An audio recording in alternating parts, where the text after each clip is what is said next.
So నమస్తే అండి. So professional treatment కి అన్‌ప్రొఫెషనల్ ట్రీట్మెంట్ కి తేడా ఏంటో నేను ఈ వీడియోలో చెప్తాను. సో జనరల్‌గా ఒక డాక్టర్ దగ్గరికి మనం వెళ్లి కన్సల్టేషన్ వెళ్ళాము.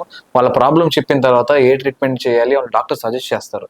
సో వాళ్ళ ఎంత ఖర్చు అవుతుందో కూడా చెప్పిన తర్వాత పేషెంట్ ఏమవుతారంటే ఇంకొక పక్కన కొంచెం తక్కువ రేట్‌లోనే ట్రీట్మెంట్ అయిపోతుందంటే దానికి వెళ్ళడానికి ట్రై చేస్తూ ఉంటారు. సో నేను చెప్పేదేంటంటే ప్రొఫెషనల్ ట్రీట్మెంట్ అనేది దానికి ఒక హై వాల్యూస్ ఉంటాయండి.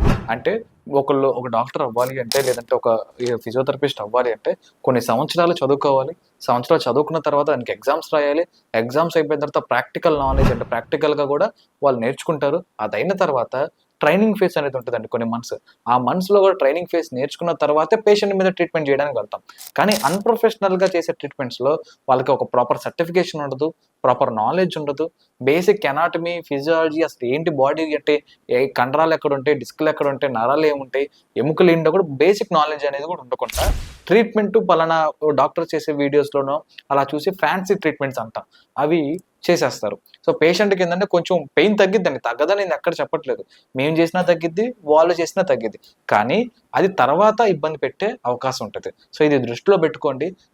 రూపాయి తక్కువలో అయిపోతుంది కదా అని చెప్పి మీరు ఆ ట్రీట్మెంట్ వైపు మొగ్గు చూపితే మాత్రం అది ఖచ్చితంగా ఇబ్బందుంటది. సో నక్కకి, నాగలోకానికి ఎంత తేడా ఉందో దీనికి గూడా అంత తేడా ఉంటది. అది దృష్టిలో పెట్టుకోండి. Thank you.